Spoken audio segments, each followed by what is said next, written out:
Malaysian Airways Limited was established on 12 October 1937, first commercial flight known as National Airways, driven by a young and impulsive team of people. In less than a decade, the firm turned into an international alliance. By 2012, MAS secured their position as a leading airline in the world by a historical launch of A380. By 2013, MAS was connected to 850 destinations in 150 countries across the One World Alliance network. Moving on to the SWOT analysis. The 4 strengths that were identified are the best cabin staff, diversified revenue stream, government support, and the One World alliances. On the other hand, weaknesses are higher operation costs, higher handover, unprofitable routes, and unproductivity. Next, the opportunities are low cost opportunity, competitive advantage, social media, and finally technology. Last but not the least are the threats.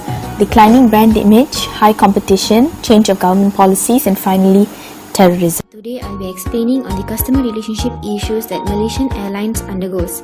MAS administration failed to respond in changing flight booking issues. Usually, it only ends up with the customer waiting longer in hold calls. Mishandled response towards MH370 crisis, which was rather appalling as there were no proper information provided on the whereabouts of the plane, were deemed profit-oriented and inhuman.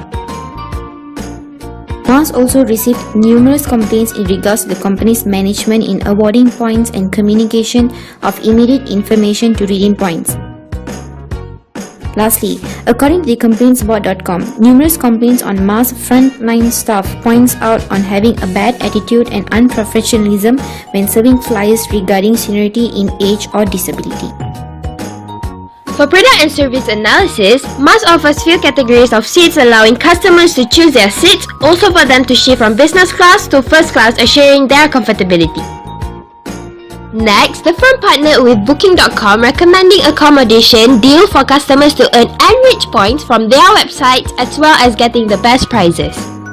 Lastly, special assistance is also offered to the infants and children passengers by request, not forgetting the passengers with disabilities will be assisted. The primary target of the airlines are business travelers aged between 30 to 49 in social economic assets. They're the most frequent buyers and the loyal customers who are willing to pay money. The psychographic factors are the ease of purchasing, comfortable experience, minimal flight delay or problem. Business group people tend to prefer fast-paced services that suits their lifestyle.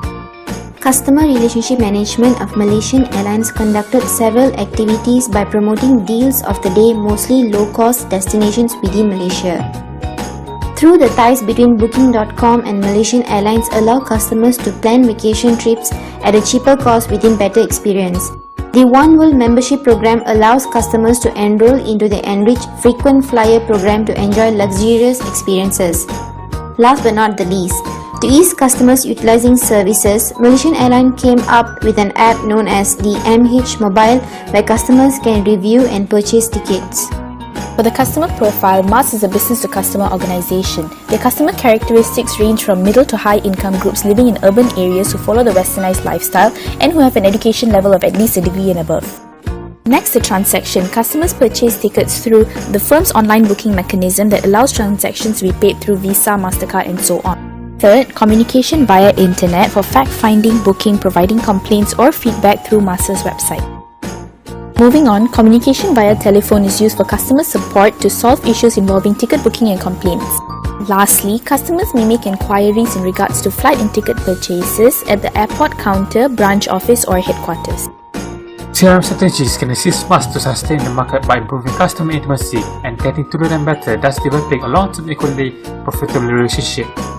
Number 1 is to be responsive by identifying customer emotional needs and respond to them accordingly. This can be done by having a more competent customer service department to answer inquiry calls from potential and current passengers to gain feedback and conduct postmortem on how to handle a crisis in the future.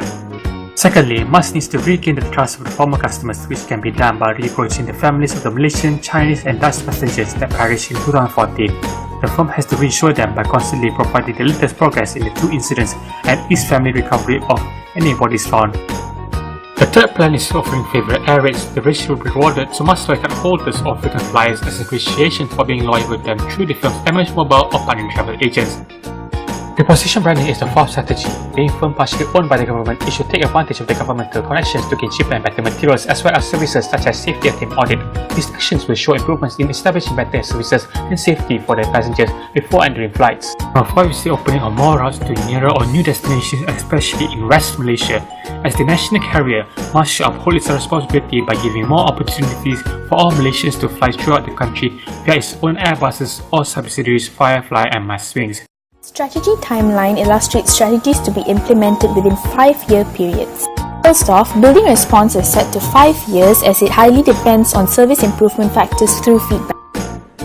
Moving on, gaining trust and favourable rates are set to 3 years respectively as it highly consists of attracting and retaining customers as well as reducing the availability of rates implemented as time progresses to increase the marginal profit. Brand repositioning is set to 2 years for the need to filter through government contacts, seek opportunities with them as well as compatible assessment with their service. Lastly, gaining domestic and regional governmental permission to land is the reason for nearer destination strategy to be set to 3 years.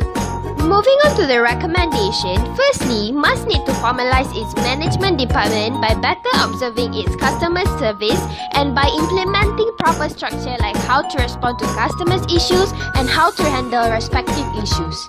Secondly, they need to provide actual information to the public. As for the case MH370, MAS should practice transparency and express genuine concern in order to gain trust from the public and comfort families and those concerned.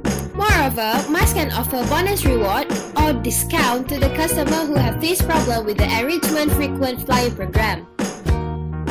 Fourthly, performance-based rewards. MAS can implement a strategy whereby management and staffs are rewarded based on their performances.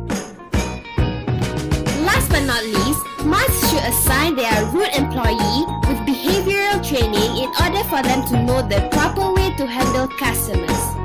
In conclusion, Malaysia Airlines is still sustaining in the market despite its ups and downs.